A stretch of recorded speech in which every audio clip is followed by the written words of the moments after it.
No one Based has on what asked you me know. to investigate Liz Cheney. That is a The hypothetical. president has called for it publicly. You are aware of that, aren't you?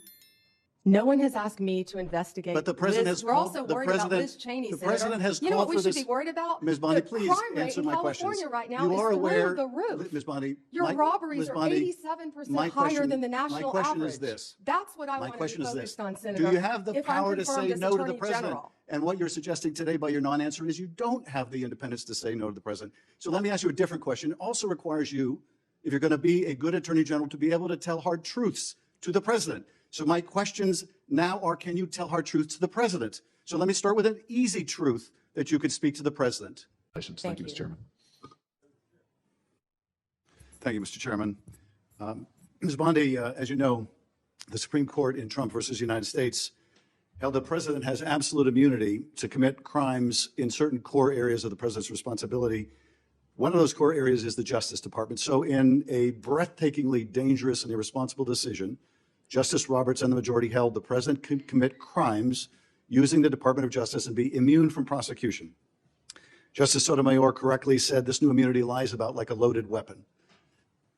So the fear and the concern we have is that the incoming president will use that loaded weapon, that immunity, to commit crimes through the Department of Justice. And for that reason, it is all the more important that we have an Attorney General who has the independence, the strength, the intestinal fortitude to say no to the president when it is necessary.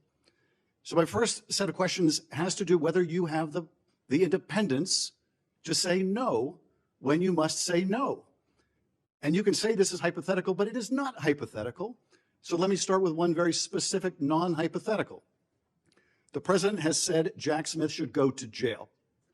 Will you investigate Jack Smith? Senator, I haven't seen the file. I haven't seen the investigation. I haven't looked at anything. It would be irresponsible of me to make a commitment regarding anything without, you're a long practicing attorney, without looking at a file. So you would need a factual predicate to open an investigation of Jack Smith, is that right? Not a summary by you sitting here. Yes, sir. And not a summary by the president either, right? Absolutely. So a summary by the president or his desire to investigate Jack Smith would not be enough for you to open an investigation of Jack Smith, is that right? I will look at the facts and evidence in any case. And sitting here today, Senator, 72% of Americans have lost faith in the Department of Justice. Sitting here today, are you aware of any factual predicate to investigate Jack Smith? Sitting here today, yes or no? Senator, I will look at the facts and the circumstances. You can't answer that question. You're not a part of the department yet. There's no worry about divulging I'm sitting law here as a enforcement nominee. sensitive information. So just tell us, are you aware? Just tell us, are you aware of a factual predicate to investigate Jack Smith? Yes or no? Senator, what I'm hearing on the news is Are you aware of horrible. Do I know if you committed a crime? I have not. You seem reluctant to answer a simple question. Let me ask you a different simple question. The president also wants to jail Liz Cheney. Sitting here today, are you aware of any factual basis to investigate Liz Cheney?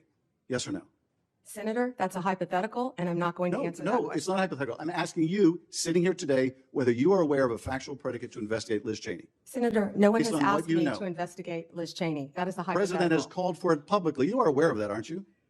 No one has asked me to investigate. But the president Liz. has We're called. also The worried about president. Liz Cheney. The Senator. president has You know called what we for should this. be worried about? Ms. Bondi, the please crime rate answer in my California questions. right now You is are through aware, the roof. Ms. Bondi. Your robberies Ms. are Bondi, 87% higher than the national my question average. is this. That's what I My want to be question is focused this. on, Senator. Do you have the if I'm power to say confirmed as no to the Attorney president? General. And what you're suggesting today by your non-answer is you don't have the independence to say no to the president. So let me ask you a different question. It also requires you, if you're going to be a good Attorney General, to be able to tell hard truths to the president. So my questions now are, can you tell hard truths to the president? So let me start with an easy truth that you could speak to the president. Can you tell us, can you tell him that Donald Trump lost the 2020 election? Can you say that? Do you have the independence to say that? Do you have the gravitas, the stature, the intestinal fortitude to say, Donald Trump, you lost the 2020 election? Can you tell us that here today? Senator, what I can tell you is I will never play politics. You're trying to engage me in a gotcha. I won't do it. I won't play politics with any ongoing investigation like you did leaking your colleague Devin Nunes's memo. If you can't answer the question, let me ask you a different, what should be a simple truth, not a hard one. Was there massive fraud affecting the result of the 2020 election, yes or no? Senator, I'm glad you asked that question. If you'll let me answer what I saw in Pennsylvania. No, I asked a simple question about massive fraud. I can only tell you what I saw in Pennsylvania. I know you want to answer a different question, but my question is, Can you tell us whether there was massive fraud affecting the results of the 2020 election? Yes or no? Was there I or can was there tell not? you what I saw when I went as That's an not my, advocate that's to not the my question. campaign. So you can't answer that question. You can't speak that even easy truth to us, let alone to the president. So let me ask you a different question. It will also be important that you give good advice to the president. Are you prepared to advise the president not to pardon people who beat police officers? Senator, as I said, the pardons are at the direction of the president. We will look and we will advise. I will look at every case on a case. so you're Let me looking- finish on a case-by-case Okay, basis. okay, good. And I let abhor me violence to police officers. follow up with that. So will it be your advice to the president, Mr. President? I know you said you want to issue hundreds of pardons on day one. Will it be your advice to the president? No, Mr. President, I need to go over them on a case-by-case basis. Do not issue blanket pardons. Will that be your advice to the president? Senator, I have not looked at any of those files. If confirmed, I will look at the files And for will the you be able to pardons as do, well will as you the be able to ongoing review investigation. hundreds of cases on day one? I will look at every file I am Of course asked you to won't. look So at. will you advise the Nick, president? can I will answer you- the question? Well, my question I would is- have plenty of staff. You said, of course you want. You'll be able to review Listen, I'm hundreds not of going to cases on the first day? mislead this body nor you. All right, let me ask another question. You don't want to answer that. Let me ask You were another question. censured by It will Congress, also- Senator, for it will comments just also- like this that it are will so reckless. It will also be important for you to be able to preserve the records, the evidence of the department. Are you ready to commit that none of the evidence in the January 6th investigation will be destroyed under your watch? Senator, I will follow the law. I will consult with ethical officials in the Do you department. see any ethical basis to destroy evidence in the January 6th investigation? Then why can't you answer the question? Why can't you say, I commit to this committee, we will never destroy the evidence in the January 6th investigation? Why can't you give this committee and the American people that assurance? Are you frightened because evidence was destroyed against President Trump that was false? Is that why you're Why do frightened you now? have I can't difficulty? believe this is even, Why do you have difficulty answering that question? I can't believe Why do you're you have asking such a difficulty? question. Why do you have difficulty promising to preserve evidence at the Department of Justice? Why is that a difficult question? I will follow the law. It shouldn't be a difficult question. Thank you, Mr. Chairman. Ms. Bundy, I know that you are pleased that we are moving to the end of round one, and we appreciate your being here. In that moment, when Congresswoman Nancy Mace leaned forward, her voice sharp and unyielding, declaring, "You're full of today," the air in the chamber seemed to split open.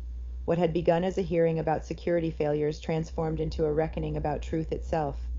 Before the nation's eyes, a member of Congress confronted the head of the Secret Service, not with scripted civility, but with raw outrage, the kind that comes when patience collapses under the weight of evasions. It was not just a clash of personalities. It was a collision between two visions of accountability. On one side, an elected official demanding clarity for an attempted assassination against a former president. On the other, an agency cloaked in silence, built on secrecy, now exposed before the light of public inquiry. The director's hesitation, his quiet refusals, his promises to get back, carried more than bureaucratic restraint. They echoed a deeper sickness within the institutions meant to guard the republic. Nancy Mace's fury was not performance. It was a reflection of the American people's exhaustion, a nation weary of investigations that never end, of hearings that circle truth without touching it. Each unanswered question, each evasive, "I'll have to get back to you," was another reminder of how far accountability has drifted from those sworn to uphold it. In her 5 minutes, Mace cut through the ritual theater of Washington. The camera caught not just her words, but the look on her face, a mix of disbelief and resolve, as though she was standing in the ruins of public trust. She demanded yes or no answers about transparency, subpoenas, and leaks to the press. She invoked the very timeline of the attempted assassination, pressing the director for minutes, details, decisions. But every question met the same deflection, the same wall of procedural vagueness. Behind those exchanges lay a greater question. When power hides behind process, who speaks for the truth? The Secret Service, once a symbol of courage and vigilance, now found itself accused of opacity, its credibility strained, its culture questioned. To hear its director admit that the tragedy was a failure, and yet confess that not a single agent had been dismissed or retrained, was to witness the anatomy of impunity. There was a moment, quiet but searing, when Mace asked whether the service had provided any of the documents Congress had demanded. The answer again was no. She paused, then said it plainly. "You're being dishonest here." The words landed like a gavel strike, because at that instant, she wasn't just confronting one official. She was confronting a government that too often confuses secrecy with strength. This hearing, raw and unscripted, became a mirror for America's crisis of faith. Every shrug, every I'll have to get back to you, whispered the same uncomfortable truth, that transparency has become optional and accountability negotiable. The scene spoke volumes about the nature of modern governance, the walls of bureaucracy rising higher than the moral duty to answer. It revealed how easily systems designed to protect can turn inward, defending themselves instead of the citizens they serve. And as Mace's voice rose, breaking through the decorum of the chamber, she gave form to the anger of millions who have come to believe that truth only emerges when someone dares to demand it, bluntly, unapologetically. But beyond the politics, beyond the spectacle, lies something more haunting.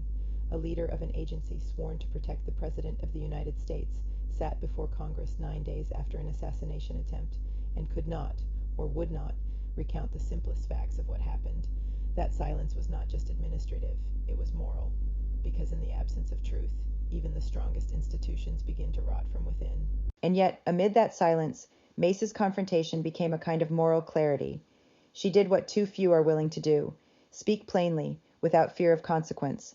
Her tone, defiant, impatient, unfiltered, carried the weight of a country that still believes in accountability, even when those in power do not.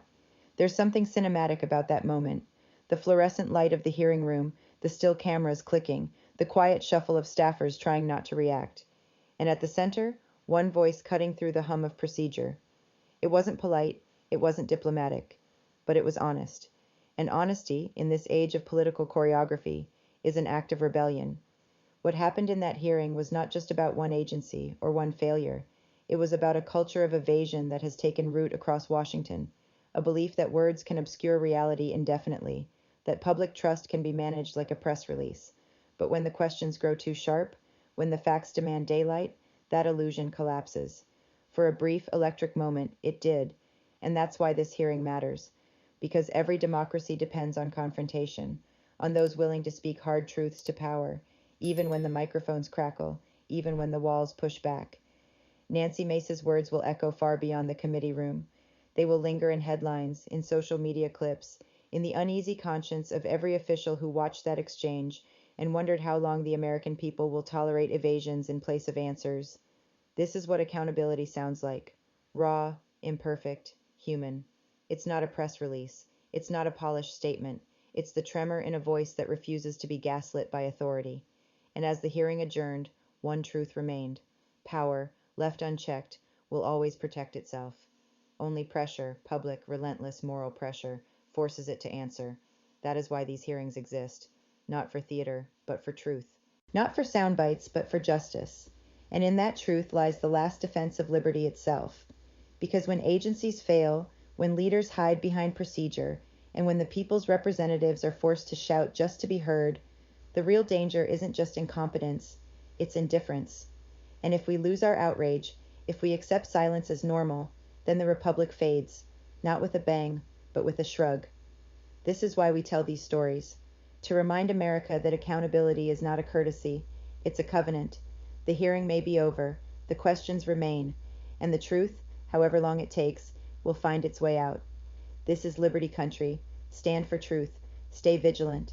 And if you believe in holding power to account, subscribe, share, and support our work to expose the truth.